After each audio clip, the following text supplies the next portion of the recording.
Hello, everyone. Welcome to another episode of Ground Pass. I don't know, Nick, what round are we covering? Because I don't know where we're Uh, at. well, at time of recording, it is 10:20 a.m. in New Uh-huh. York. Yeah. Um, the fourth round has concluded, Yes. and we are about to start the quarterfinals. Which, like, when we were planning the episode, I ended up having to separate all my quarterfinal hype from everything that's actually happened because the drama settled down a little bit in rounds 3 and 4, and so stuff still happening and a lot of really cool stuff going on, especially in the doubles. Yeah. But I have to say that I was looking at going, oh, there's this quarterfinal and this quarterfinal, and no, we need to actually there's some really interesting stuff that happened. I think there was one particular match that we'll go over that you and I were texting back and forth about. Yep. So I guess this will be covering round 3 and 4, which because we did 1 and 2, so this will be 3 and 4. But yeah, so we'll cover those. We'll get into, kind of what the second week is like at the US Open and talk a little bit about Ground Pass itself and like where we're at as well.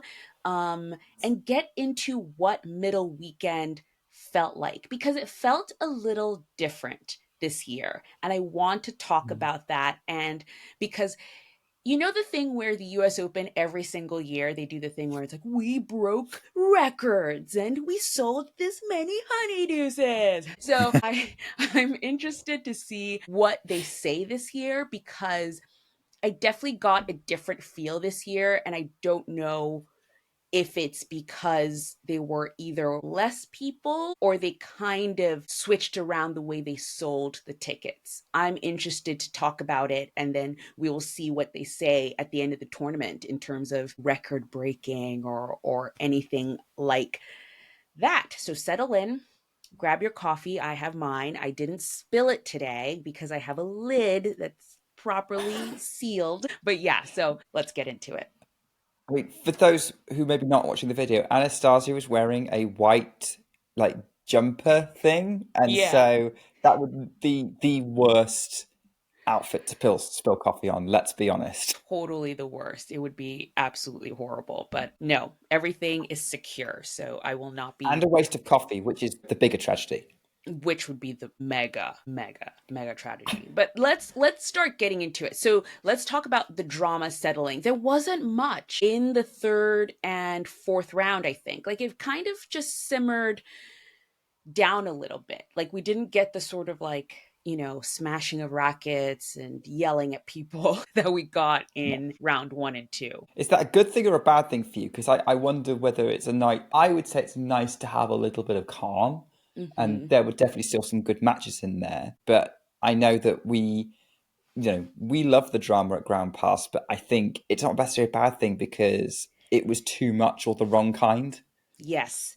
I think I would rather the drama be dramatically fun matches than, than drama being smashing of rackets and yelling at people, Mm. if you know what I mean. So, Yeah. that's fine from, now and then. It's always nice to sort of have a little bit of excitement or something to talk about, but I would rather the drama come from epic matches and things like that. So I was Mm. kind of it was nice to have things settle down a little bit and have it be less chaotic.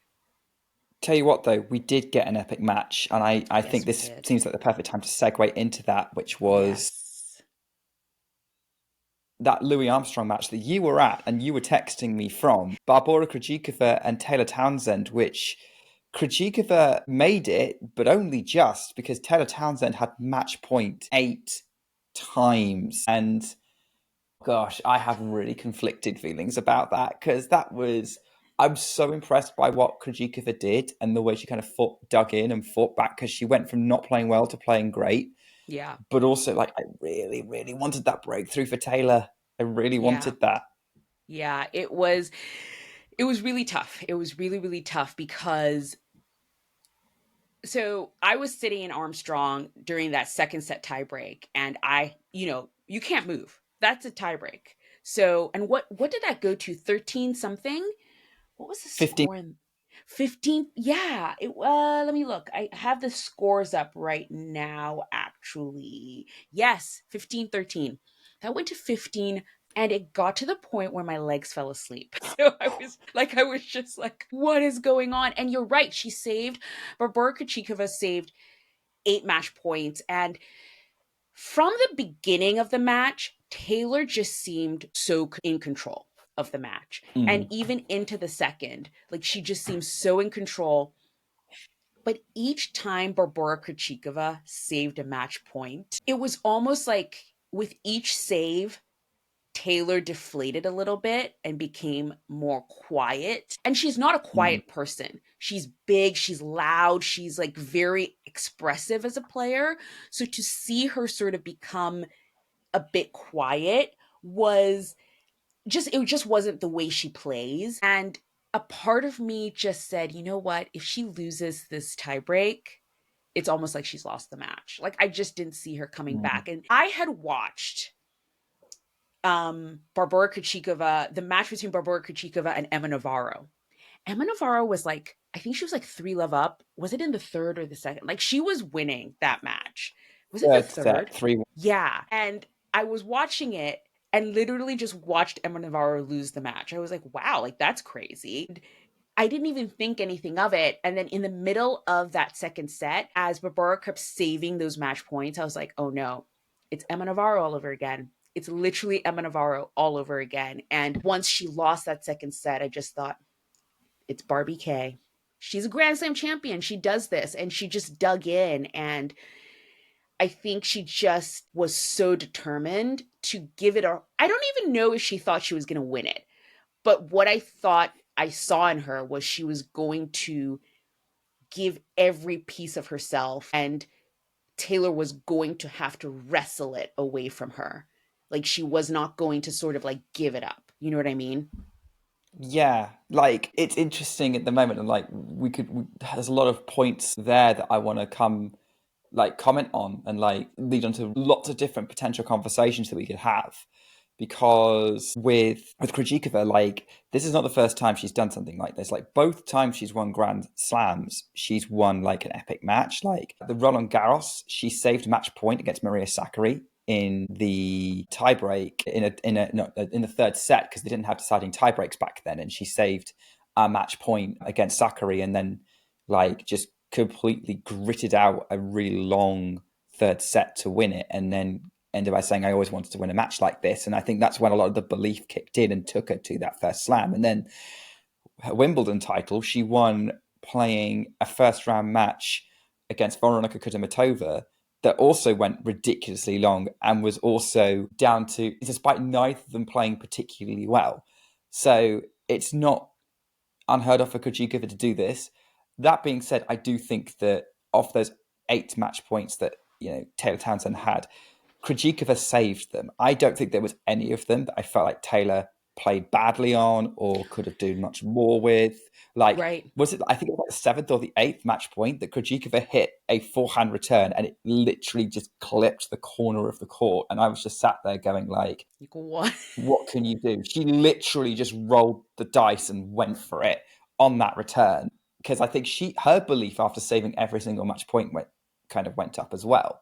Yeah. Krejčíková's. So yeah, she does this. I do think Taylor did make as much of a fight as she could. She did break. I think Krejčíková went to break up, and then Taylor broke back, and then Yes. In the Krejčíková broke third. again. And then, in the Yeah. third, yeah. Yeah. And then Taylor tried to break back again and just couldn't get over the line, and Krejčíková held to win the match. But you could tell her noise levels were going back up. Like Taylor wasn't completely down and out, but I agree with you. Like my read on that match was the same as yours. Like the wind came out of her sails after the tiebreak, and I really wanted her to win that.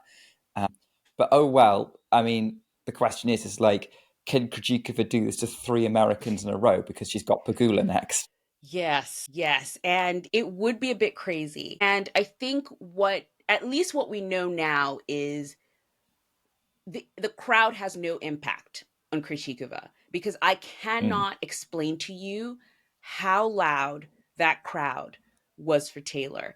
Really funny note, because again, I'm not I'm obviously not following the TV broadcast. I'm only hearing what's in the stadium that I'm at. And to me, every human was just screaming for Taylor. No one was clapping for Barbora's points. Like it was crazy. But then after the match, when I went on social media, I heard there was apparently one human, a person who was loudly cheering for Barbie K that came across more on TV. And I was like, really? So it's so fascinating what comes across on TV versus what's in the stadium, which I actually find fascinating. It's happened to me in a couple of matches where I'll see people comment on the TV broadcast versus what I'm experiencing in person, which is very fascinating. I wonder if that's something we talk about later on in the future and stuff, because it was a completely different vibe in person than actually what you got on TV. But it seems to me that for Barbie, like the crowd she's locked in to herself and what she's doing, and the crowd will not really have an impact on it. I'm expecting, well, actually, I mean, we'll talk about this a little bit, but that will definitely be on Ashe. Pagula is the defending finalist. So yeah, that will be a Yeah, very that's interesting one. first match on today. Oh, is So that today? that match kicks There's off so, what the is quarterfinal. time? There's no, I I don't know know, what time it's is. crazy. Like that match starts in an hour, Anastasia, as we're recording this. So we'll find out essentially. In an But hour. yeah, yeah. Uh, but yeah, I know what you mean. Like that TV was interesting seeing like very overwhelmingly for Taylor, because I felt like watching that TV, like the crowd was much more for Taylor, but Krejčíková was getting a respectful cheers. Like she Hmm. wasn't getting nothing, Right, and exactly. I It do wasn't feel. like, a pin drop silence. She was definitely getting to sort of like, oh, good point, that sort of thing. But I mean, and that's the thing, you can never sort of get that feeling on TV. And it was very similar, which we'll talk about later, the Layla Fernandez and Venus Williams. Like you physically felt the crowd, like you Mm, felt the cheers, which was like, I don't even know what a player is feeling in that moment when mm, you hear your opponent get that sort of reaction. You almost kind of feel for a player like Mira Andreeva, when you kind of, you're that person, and you just, because then you kind of, there's a lonely feeling to that, I think, maybe possibly, because it's a physical reaction. Like I was like, wow, this is like they are for Taylor. It's crazy. and this is where like your mental attitude as a player really comes into it. Like I've never played with an Yeah. audience, and I think if they did, they'd walk out after 5 minutes. I think when you hear players talking about it, there generally seem to be three options Mm. to win in those circumstances, because players who let it get to them lose, like with Andreeva, it's happened a couple of times now. And she's 18, so these are the things that she's got to learn and grow in. But option one is ignore it, shut it out, and there are players who are able to do that. There's option two, which is a few players have said is, oh, I just imagine they're cheering for me, and I can't remember. Like I've definitely heard that a few times Yes. Same, from different same. players. I can't remember the name off the top of your head. Or you take the third option, which is the Daniel Medvedev or Alexander Bublik option of just embrace being the villain and True. lap it up. Yeah. Yeah. Yeah. But no, it was an experience, and Taylor's still in doubles, so it's the tournament is not done for her. She will be playing today, that I know. Oh my word! I'm so excited to talk about that match in a Yes, minute. yes. But Yeah, I had a segue in mind for the next, which no, was you go ahead. You like, go ahead. but it's like Barbora Krejčíková. Like we're talking about the crowds being against her, but at this point we may as well have a Grand Slam in Prague. This may as well be the Czech Open, because we've got three Czechs in the women's quarterfinals, because it's not just Krejčíková. Vondrousova played out of her mind crazy well to beat Elena Rybakina. So I heard. Like everything I was reading online saying like Vondrousova played amazing in that match, even though it went three. Like Rybakina had to play her best just to get a set. And then Karina Mukova getting through.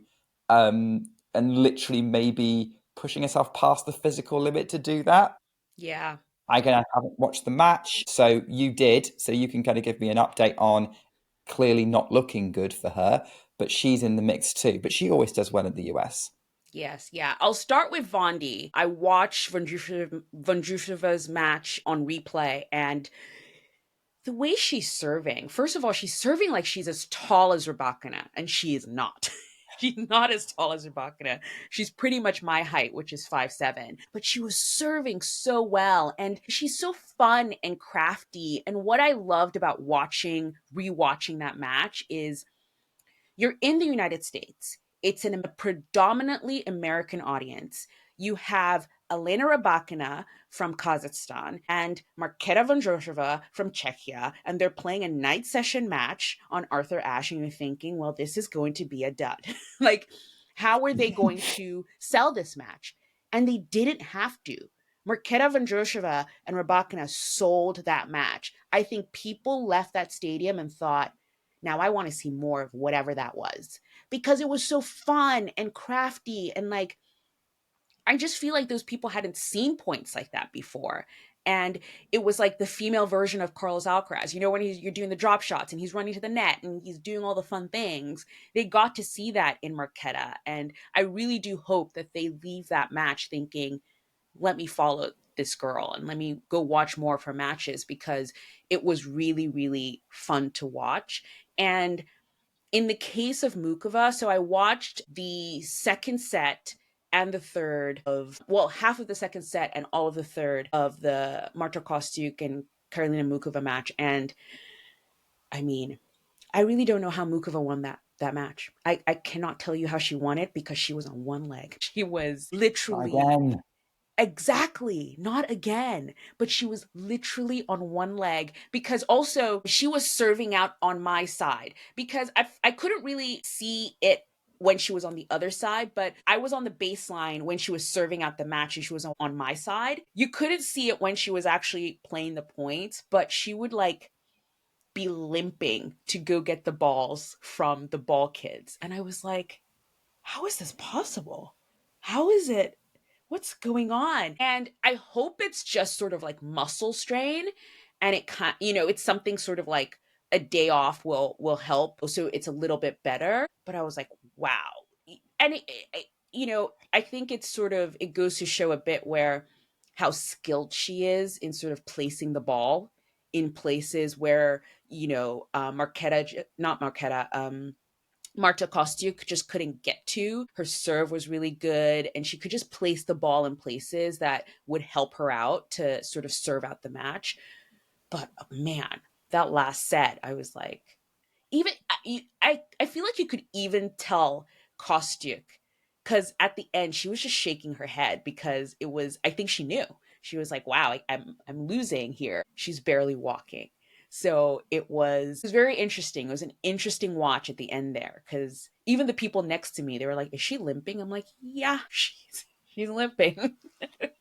She's limping her way to the win, but she did get the win, and she was fun to watch for that second. I don't know what happened in between the second and third, but I think something, maybe she tweaked something. She had tape on her stomach, but again, I don't know. I don't know what happened. And this is why I said, oh no, not again, because Karolina Mukova, for those who don't know, always seems to be playing injured. She's always taking a Yeah. couple of months out regularly with injury.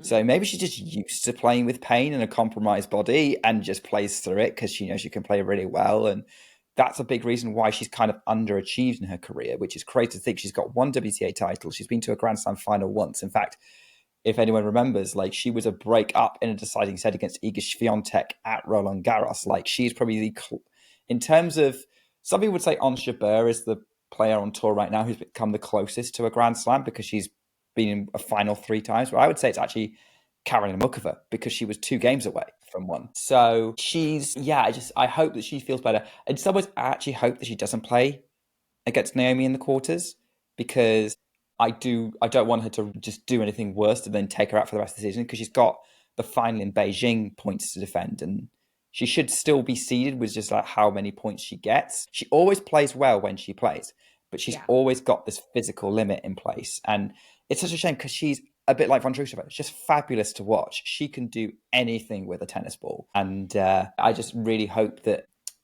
she does well and that she can recover well, and it's not going to be a major thing with the leg, because that's my kind of main takeaway. But good on her for fighting. I'm not surprised she won, because she's always winning well compromised. I'll tell you what though, Naomi Osaka, who she's playing, Wow.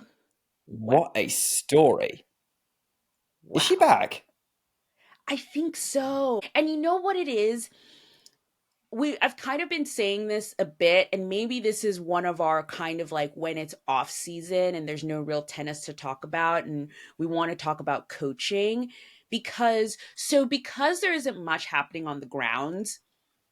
It wasn't yesterday, it was the day before. I was walking around and I was watching some juniors and doubles, and I just stumbled on it because I don't even really look at the practice schedule, but I was walking around and I stumbled. I was like, oh my God, well, that's Naomi Osaka practicing. And it was actually really funny because there wasn't a big crowd. Because usually with these sort of things, like if Naomi Osaka is practicing or Carlos Alcaraz, it's like madness. But it wasn't a big crowd. And her new coach, Thomas, which you say it because you know how to say it. Viktorovsky. Victorowski. They were practicing together and it was just so focused. Like, I love when I watch a practice with a player and a coach and team and I know what they're doing. Do you know what I mean? Like sometimes when you just watch practice, it's just like, oh, they're just rallying. They're just like hitting balls and they practice serves and they play points. And you're just like, oh, okay, great. It's like a warm up kind of thing. But with them, you were like, oh, they're practicing specific things. And they were practicing forehand and backhands, but hitting it to specific spots in the court. And I was like, oh, this is really fascinating. And I just watched it for a bit and then left. But it just seems like she's just so focused now, but then also happy to be on court. And she has all her like little labubus and all their little names and all of that stuff. And she's just looking so good right now. And she has this crazy record where, I mean, it's just crazy to think, but she does have this record that if she gets to the quarterfinals for Grand Slam, she's never lost, ever. And she just got to the Which is crazy. quarterfinals of the current US Open. So that's all I'm going to say. It's just a record she has. I'm not making any predictions. I'm just stating a record that she has. Right, especially since like the players she'd have to get through to win another one, like it's a pretty high level Yeah. quarterfinal lineup, which Yeah. we'll get to. But yeah, I think she's put herself within a shout, and it's interesting you say that she's focused, because that is what I associate Viktorovsky with, because that's what he did for Iga Swiatek when he came on board, was he made her a lot more focused and a lot more dialed in, and that's where she kind of clicked into the success that she had. And you know, she needed that kind of extra level of discipline. I think it's clear Naomi kind of likes having that and likes that influence that Viktorovsky's bringing, but to kind of bring out that confidence and lock in that ability that she knows that she has and clearly is displaying it. I mean, Naomi's just making so many waves right now. It's for so many reasons, not just like the way she's playing, because you know she is playing so well right now, but like it's her outfit. Or what is a labubu? I don't know what a labubu I don't know. Of the two of us, I thought you'd be the one who'd know. I wish I knew what a labubu is. It's so weird. It's like it popped out of nowhere, where all of a sudden everyone wanted a labubu. And I'm like, why? Why do we want a labubu? What is a labubu? And my only understanding of it is I think it became popular on TikTok, I think. And it's a stuffed Much like animal us. sort of, yeah, like everything. I think it is it's like a stuffed animal toy thing, and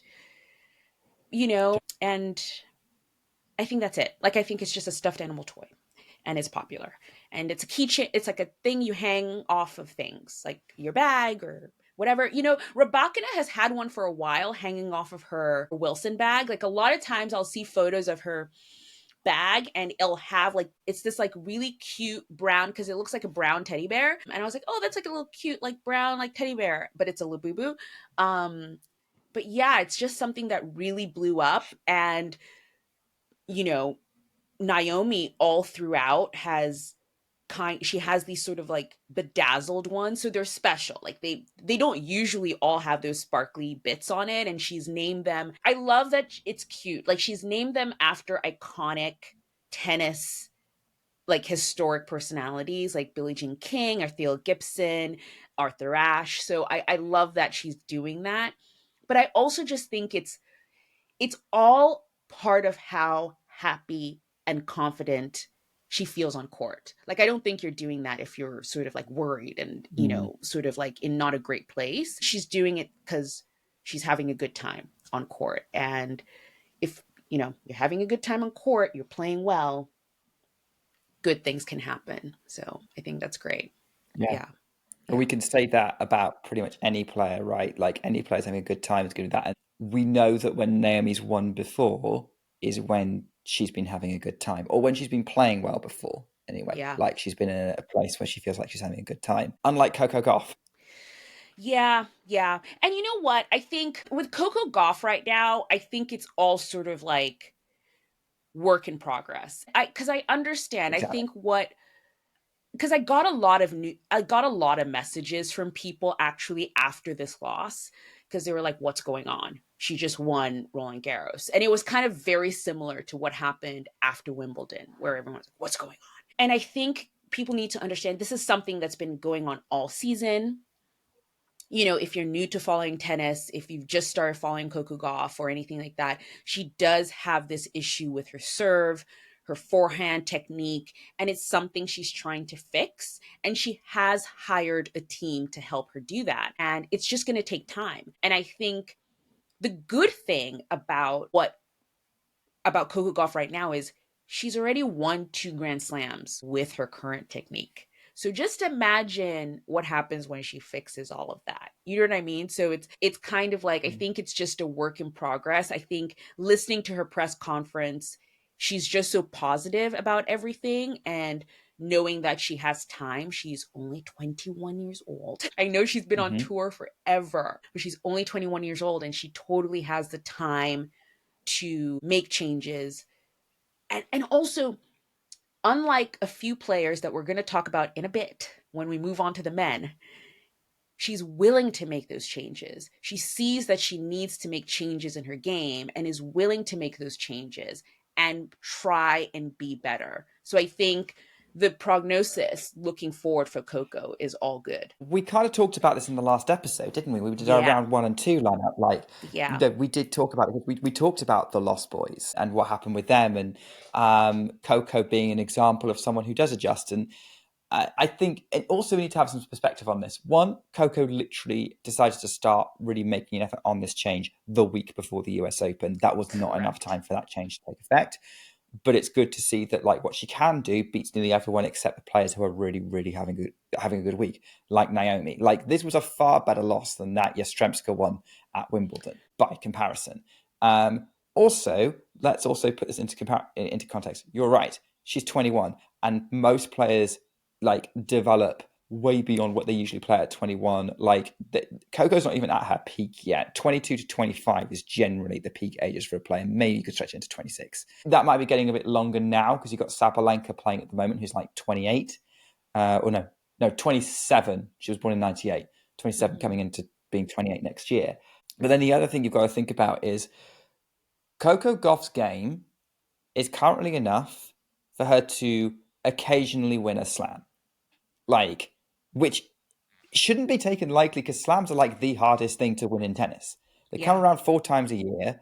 You have to win 7 matches to do it. You have to beat, she's had to beat the world number, well, Sabalenka wasn't the world number 1 in the US Open 23, but she's had to beat one of the best players of this generation twice, in addition to other big rivals to do it. Occasionally winning a slam is not anything to be like ashamed of.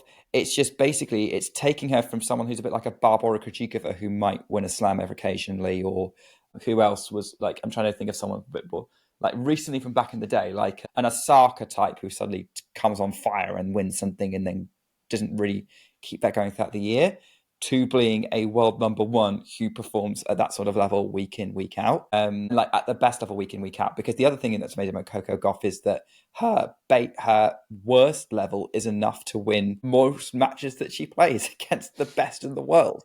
So let's put some perspective here. Like, she's trying to go from someone who will still go down as a great player, even if she never fixed the serve, to someone who can be a like greatest player of an era.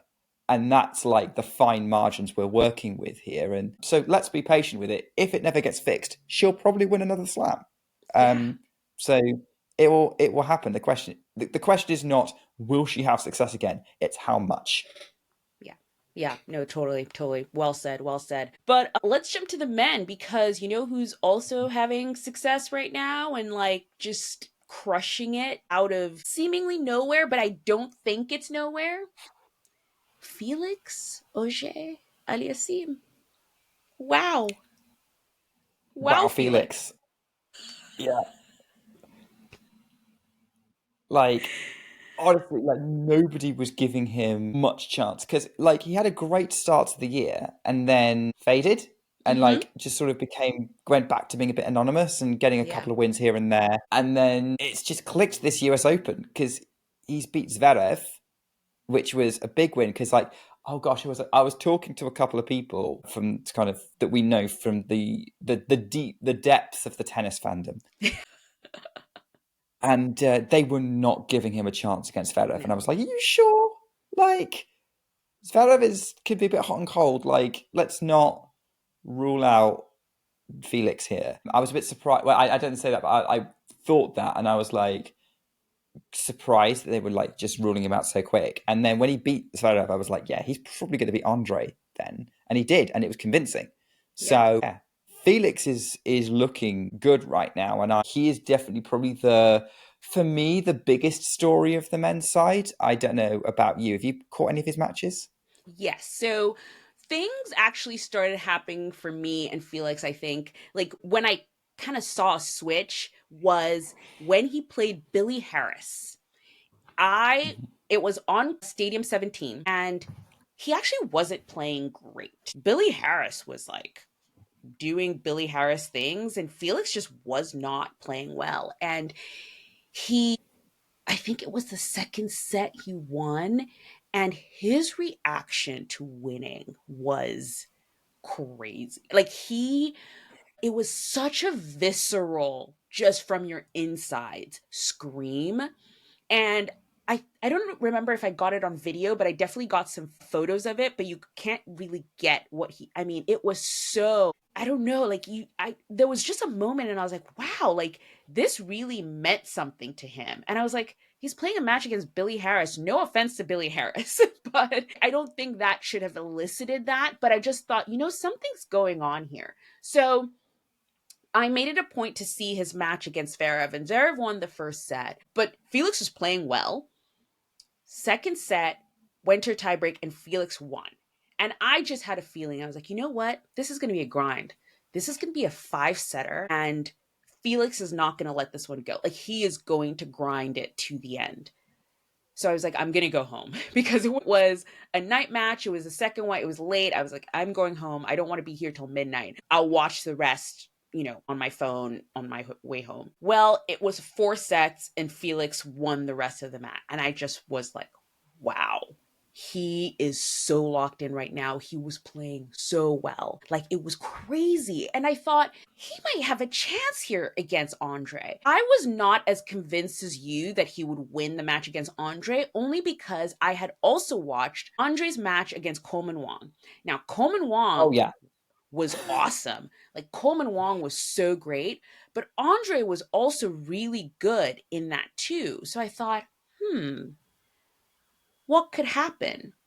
Anything Can could I just happen throw out here. there, by the way, that Rublev Coleman Wong five-setter was definitely the best men's match of round 3 and 4. Like, Yeah. it was so good, and it was so good to see. Like, I really thought Coleman could win that, and it was only a couple of errors that really held him back and stopped him from winning that match, because Yeah. he was in that fifth set, at least to start with. And it was really great to see them go head to head with each other. And it did feel like it could go either way. So yeah, that Rublev-Coleman Wong match was so good. And I can Yeah. see why you would say that based on how Rublev did. And he kind of came through his kind of boiling over moments, because he did do that a couple of times. Yeah.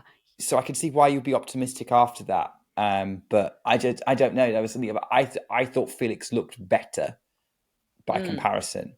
Yeah. I thought, and my thing with it was, I thought, okay, he's got through this tough five-setter.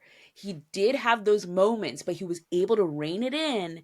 And I was like, okay, this might be that test that he needed. And he's going to go into the Felix match a little bit better.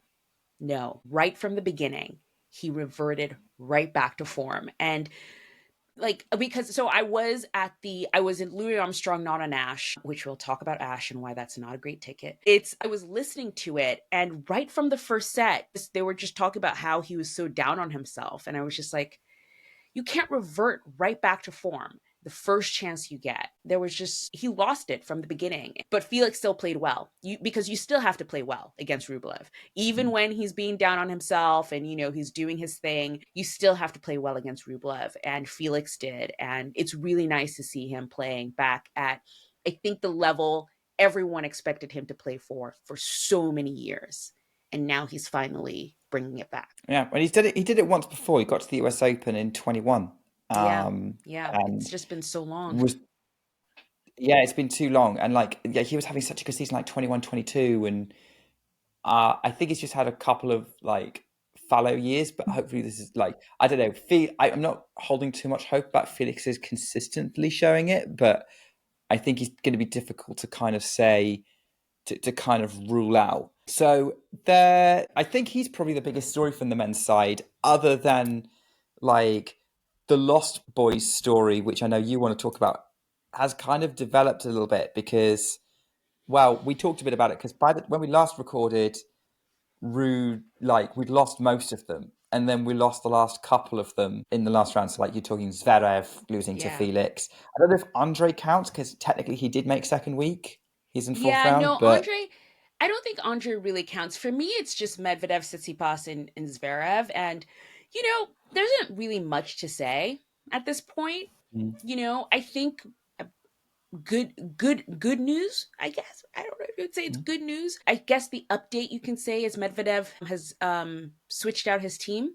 He got rid of his coach and I think his fitness trainer as well. So he is going to be getting a new team. So maybe that is a sign of him maybe wanting to figure something out. But yeah, I think for me at this point, until I see some measurable change, there isn't really much to say, really.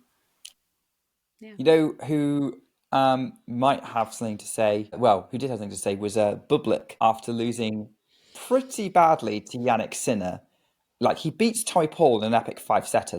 Okay, that could match Rublev Wong as the best match of round 3 and 4, but I didn't see it. And also the scorelines got a bit wobbly at points, whereas I felt like with Rublev Wong, it kind of was a bit tighter. But yeah, he beats Bublik in a late night match. Bublik beats Tommy Paul in a late night match, and then it loses to Jannik Sinner, who he has beaten this year, won insane levels of dominance from Jannik Sinner. And, I think, and he kind of comes away with, is Jannik Sinner enhanced by AI? That was his comment. That was literally what Alexander Bublik asked. And the thing is, if you're going to ask that about any player, is Jannik Sinner, because he does have that sense of superhuman about him from time to time. And usually happens after he has a little bit of a scare, like he did with Denis Shapovalov, where he lost the first set and he was down a break in the third. And there was oh, how much trouble is Sinner in right now? And then he's just switched it on and then dismissed Bublik, a bit like what happened with Dimitrov at Wimbledon. So, yeah, Sinner seems to have broken out Superman mode again. Yeah. I will ask you this, and then I kind of want to tie it to Ashe in general, especially yesterday.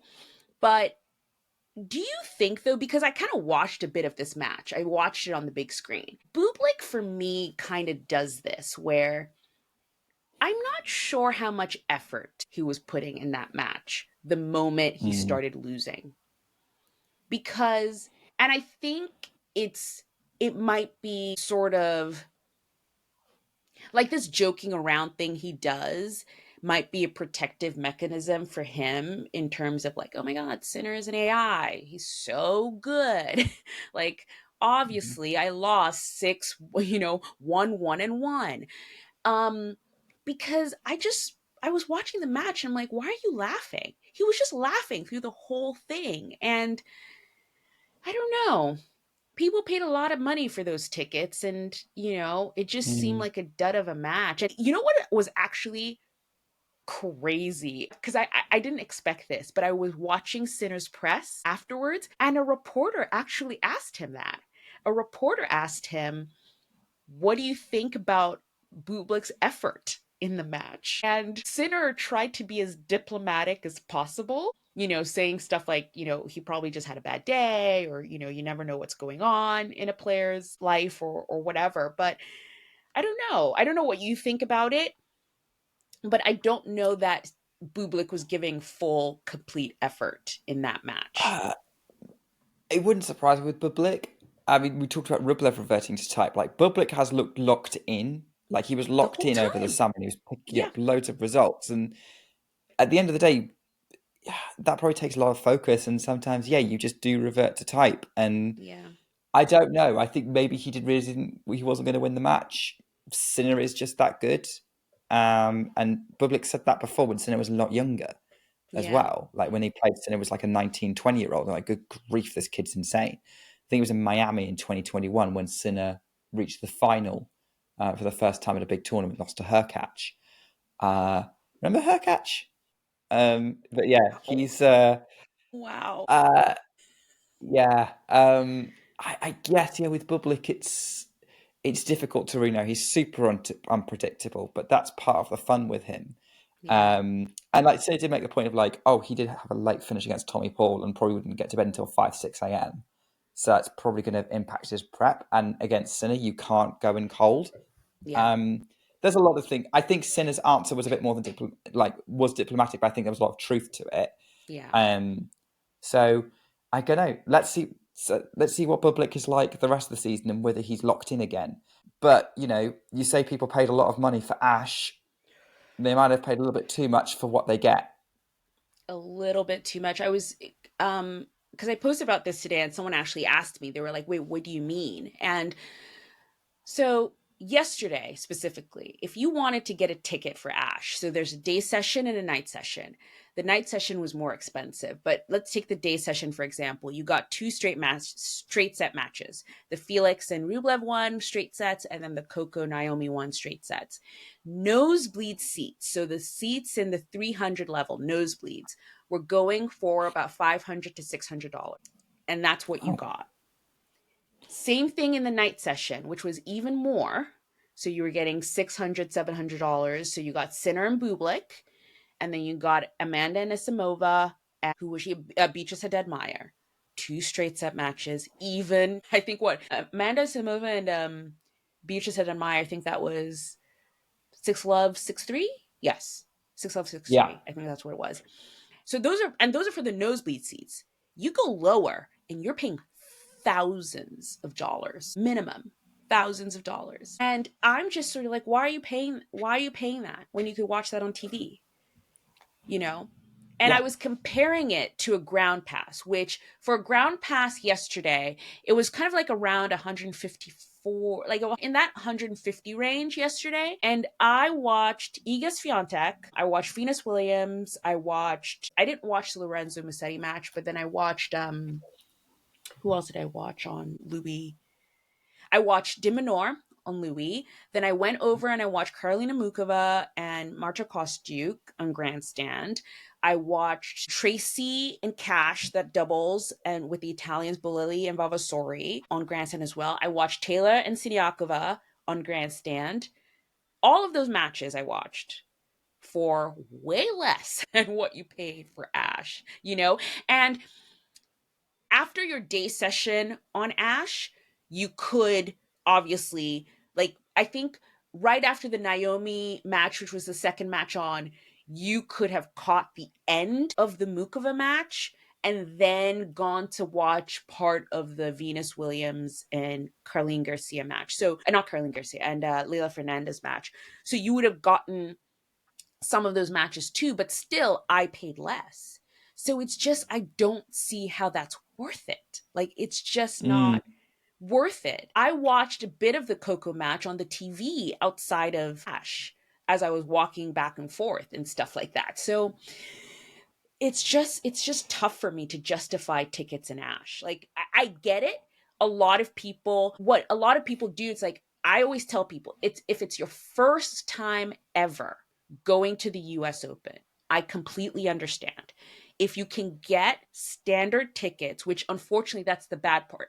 Like, to get standard tickets at Ashe is so hard because the resellers get it so quickly. But if you're able to get standard tickets on Ashe and it's your first time ever at the US Open and you just want to experience what that size of a stadium is like, go for it. But otherwise, there's so much, there's a better deal elsewhere. There is a better deal elsewhere. Even better, go to Fan Week and experience Ashe for free and see the stars even closer. And then Well, it go depends else.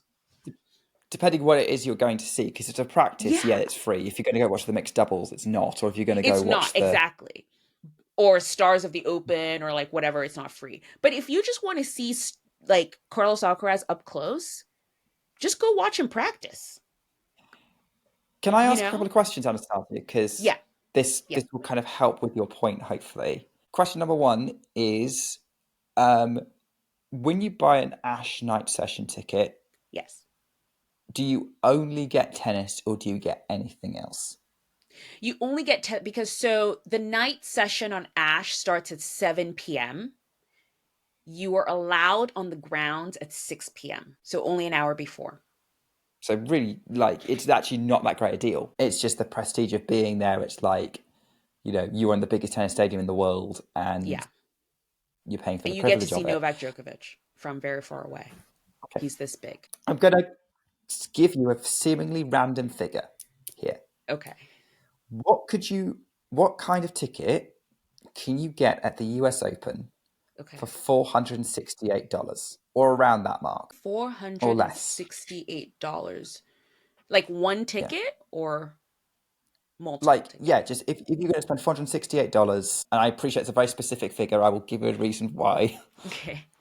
So What does do you, $468 get you at the US Open should it be for a one ticket? ticket or multiple tickets? Let's go with one. For one ticket at $468, the best ticket you can get?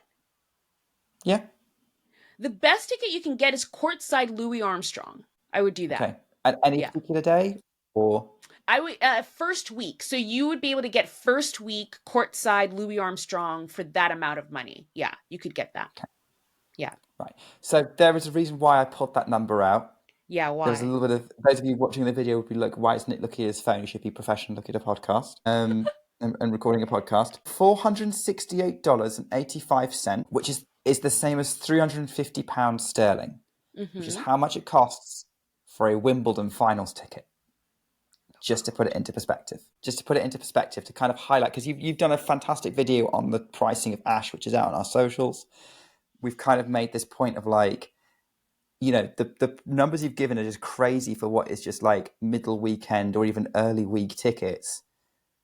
Like, if you and the US Open has priced it so that like it costs the same to just go to Louis Armstrong during a day session as it would to go to the Wimbledon final, either Wimbledon final there. So you are clearly in deep dismay right now. I don't know if it's There's quite no at the level like of it's there's actually no cheaper for you to way. fly to England and go to Wimbledon, but Well, there's no there's no way. For the men's final last year, nosebleed seats were for I remember for Novak when he played Medvedev, they were like close to $800. Like, that's crazy. So I could have bought like 3 or 2 Wimbledon finals tickets. Yeah, I mean, they're very hard to get hold of, but yeah. But yes, but yeah. It's one of those Wow. things like, annoyingly, US Open tickets are really easy to get hold of, but stupidly expensive. Yeah, Wimbledon that's tickets are so actually I really guess reasonably yeah. priced, but hard to get hold of. Yeah, yeah. And it's like pick your poison. Yeah. Yeah. Like, I mean, like Wimbledon finals tickets, like you can get in the ballot, and that's the only way you can really get them because they don't like. No, you can get them on resale. You can get them on resale, and yet again, the price doesn't change because Wimbledon doesn't use Ticketmaster. You have to go direct through the site. Right, right. Yeah. Um, and Yeah. I, having done Wimbledon resales before, I remember looking and I was like, "Well, the men's final sold out, but I've got tickets. But I could get resale tickets for the women's final." Right. Uh, Yeah. and I never did, but it was doable. So, but I will always throw that Wimbledon comparison out, partly because it's the next most recognisable tournament to our audience after the US Open, Yeah. and partly because it's my experience. But just to kind of my experience and what I know about, because I haven't checked the French or the Australian, but I just wanted to kind of put it out there what you were talking about with what you're buying with Ashe. Like, yeah, you buy Wimbledon tickets, it's you could be So paying a literally for lot what less. some people paid yesterday for those matches yesterday for one of the sessions, they could have bought final tickets to Wimbledon to go Yeah, see Carlos if you were Alcaraz and successful in Jannik that. Sinner play at Wimbledon Mm-hmm. finals. Yay. Okay, moving on. Moving on. Very quickly though, one other thing about ticket experience that like you put our post on social media about this, and I like on the ground past socials, and I was like, this sounds interesting because you had this experience with, we've mentioned Wimbledon and how much we love queuing there. Oh, right. The Yeah, yeah, yeah. virtual queue getting to Louis Armstrong, and I was fascinated by this idea. Like, how did that work? Because This that was seems to be a new thing. actually this is actually a good thing. Like this was actually awesome. So I think last year I was talking about this a lot where so once Louis Armstrong gets to capacity for the general admission section, a line forms. And last year it was so chaotic. The line was just so long. So this year what they did, there was a virtual queue. So there was a QR code and you would scan the QR code, fill out your information, so your name and your phone number, and they would send you a text message and say, "You're in the virtual queue. We will text you back when it's your turn. Feel free to go roam the grounds." And I was like, "Oh, all right." So then I went around and I went to go get something to drink and I was like walking around. I walked to the fountain and I was watching, I can't remember what match was going on at the time, but I was watching something, and literally right as I got to the fountain and I started watching, I got the text message and it said, "It's your turn." So I went back to Louis. I showed the attendant the text message, and they were like, "Okay, great," and I walked right in. And that was that. It was a 20-minute process, and I thought, well, this is so much more comfortable Mm, and better than standing in line, especially if the line like snakes all around the grounds and it's like you're bumping into people, mm, and it just because I could go do other things. So I actually liked the virtual queue a lot. What I will say is it wasn't as clear in the beginning what you had to do. When mm, I tried to just walk straight into Louis, and an attendant was like, "Oh, you need to go, scan that QR code and do that." So I did. But on my way back, I bumped into a few people who were just like standing in the line to get in, and they were turned away because they're like, "No, you have to do this virtual queue thing first." And there was just some so I think for some people it wasn't as clear what they had to do. So I don't know if it's sort of like make it a bigger sign, I don't know, or maybe put put the QR code right in front of the entrance of Louis and not like send people to the side. um yeah, one of those two things, but I liked it. I thought it was definitely a bit more instead of just standing there, because then I could just go do things, for that 20-minute period versus just waiting in line. interesting. Yeah, it's just this idea. I think I don't know if any other tournaments are planning on doing this, but I think this is a really, really good idea that should get more invested in. And I think fundamentally, if they can make clear how it works, keep it for Ashe, Yeah. for Louis, heck, Wimbledon. Look at it because that could be really useful. I think for the way for like keeping the queue going into the 21st century because we love it there. Yeah. I don't know how Oh, they do it like because like you're even working with a lot more maybe space. right. So maybe even if you're not camping out, you can maybe camp out virtually in some way. Hmm. Like yeah, that's making it virtual. There's going to be a lot of investment and development. It's not going to be something we're going to see in the next 5 years, but Yeah. I think that's something that's worth looking at. But even beyond that, like I think if I was going to the US Open and I could just use an app and get into a queue to see if I can get into Louis, great. Yeah, that Louis Armstrong. That sounds pretty cool. So I wanted to kind of ask about that before we kind of wrapped up. So we're at about an hour now recording, Yeah. and Quickly? and so we. But I do want to talk. Yeah. I do want to make sure doubles, and I also just want to like we need to talk about the doubles because We have to. that's just kicking We off have in to. big ways. So I'll start with you, Anastasia. Which doubles? I know actually I know what the answer is because there's only one doubles team that anyone's talking about right now, and that's Venus Williams and Leila Fernandez. And Oh, I mean, like, I thought I I would thought we you put this at a different part of the schedule to talk about on the podcast, like a bit later as a quarterfinals preview, because they're playing Katerina Siniakova and Taylor Townsend, and I'm like, for me, that's match of the day. But yeah. they like even up to this point, they've been the story of the tournament. But Nick, I thought you were going to talk about the Marcus Willis. The Marcus Willis, yes, he's The the other option. Marcus Willis is in the doubles. That's the He story. is. Did we not talk about him last episode? Or we definitely talked about him at one point. Um, but he's still worth talking about because he's still in the tournament. And that's great. Like he's in the fourth round. He's playing today, I think, with Yes. Trevets. So I'm kind of joking, but not really joking because, yes, totally. Leila Fernandez and Venus Williams are the doubles story of this tournament. They have brought, I think, so much joy to the crowds that have watched them on Louis Armstrong this whole time. Like it's been really, really great. And we will talk about that in a little bit. But I feel like we should use this section just to talk about. I could not believe it when I stumbled onto court 7 and Marcus Willis was playing doubles at the US Open. I've never seen him play in real life. We've talked about him on the podcast before, but we haven't actually talked about him at this tournament. But I just stumbled on it. And I was like, oh my God, that's Marcus Willis. That's the Pepsi guy. It's the Pepsi and it's well, was it Coke or Mars bar or whatever he was eating on court? I can't remember. But it's like it was so cool. And he's still in the tournament.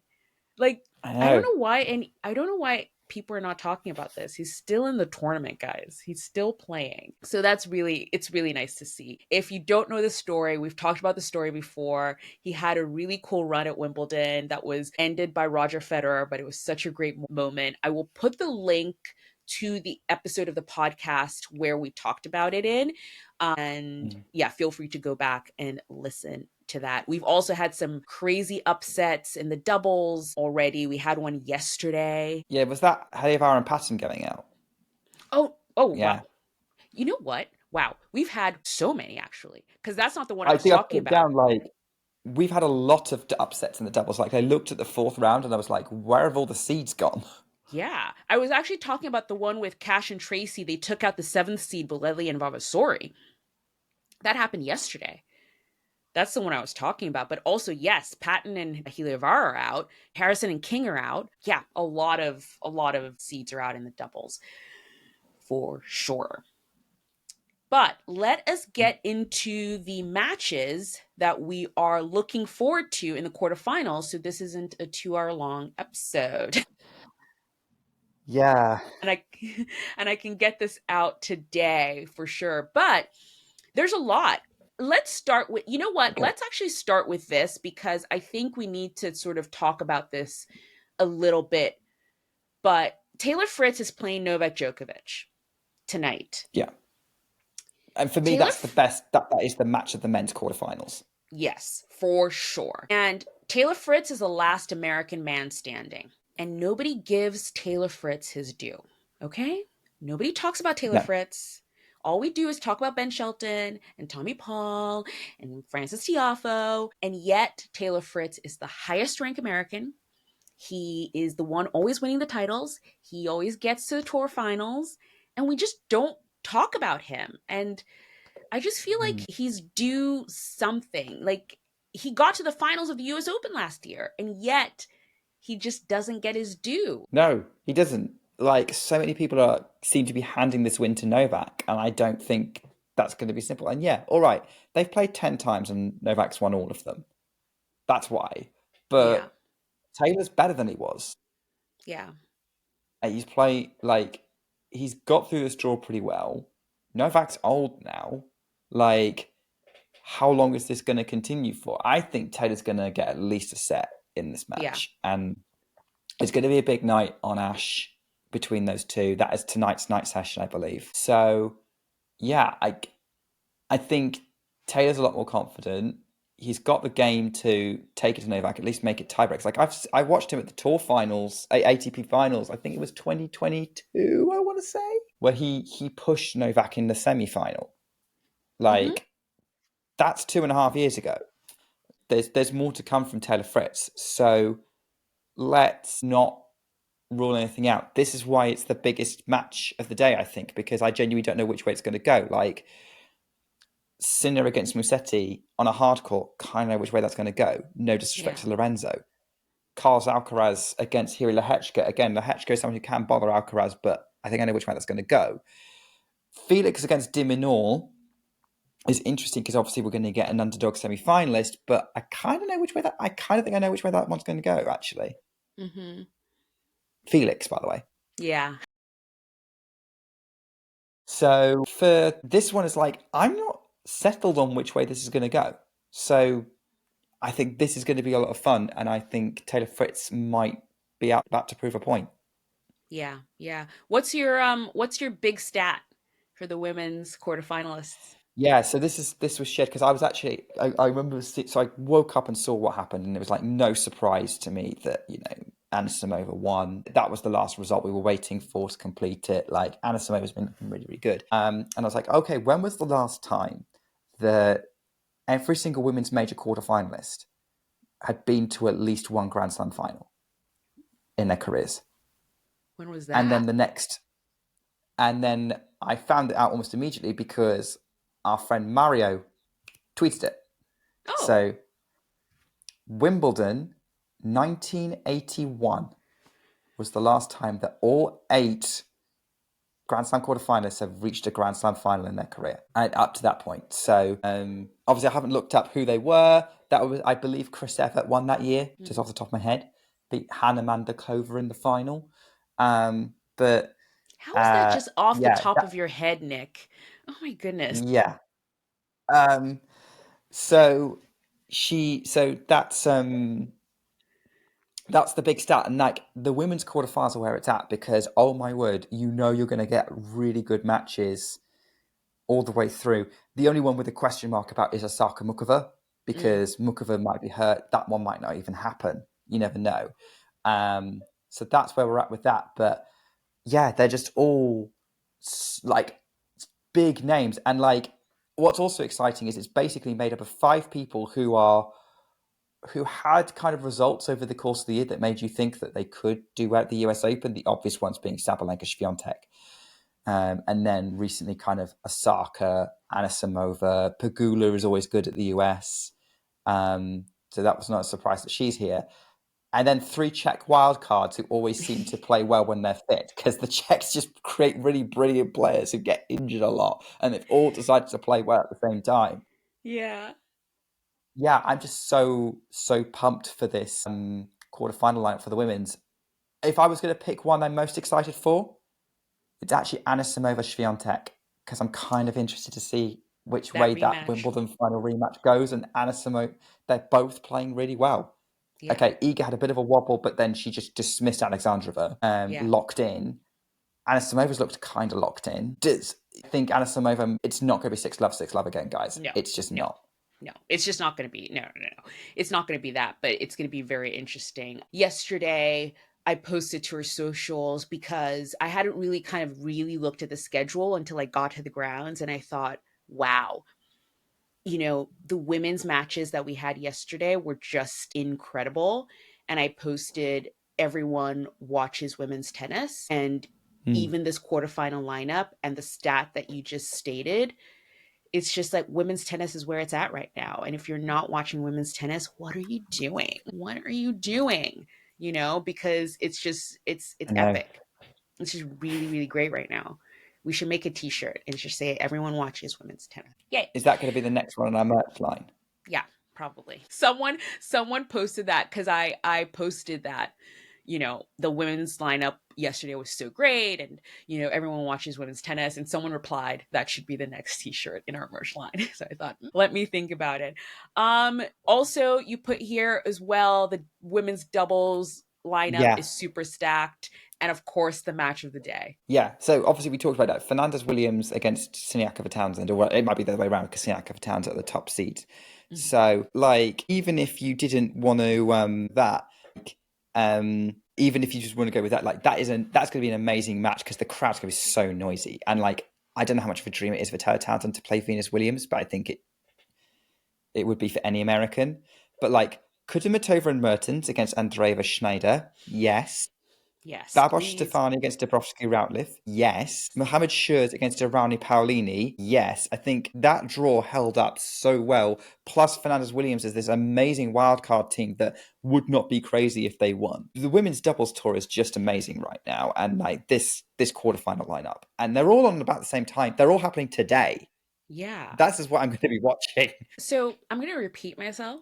If you're not watching women's tennis, what are you doing? What exactly are you doing? We're going to end on that note because again, what are you doing? Thanks for joining us on this beautiful episode of Ground Pass. Please go watch women's tennis. Like and subscribe wherever you're watching us. We're on YouTube, and oh my goodness, Nick, I don't know. Well, I think you saw it probably on social media. We hit 1,000. We're over 1,000. Yay, we did it. But 1.2, isn't it? Yeah, like I think we're on 1.2 now. It's been crazy. Thank you everyone for liking and subscribing. Thank you. We see you. Thank you. Please give us a 5-star rating on the podcast listener of your choice. We will see you after the quarterfinals for our quarterfinal roundup. We can't wait. There's some great matches, and we're looking forward to seeing what the results are. Bye, guys.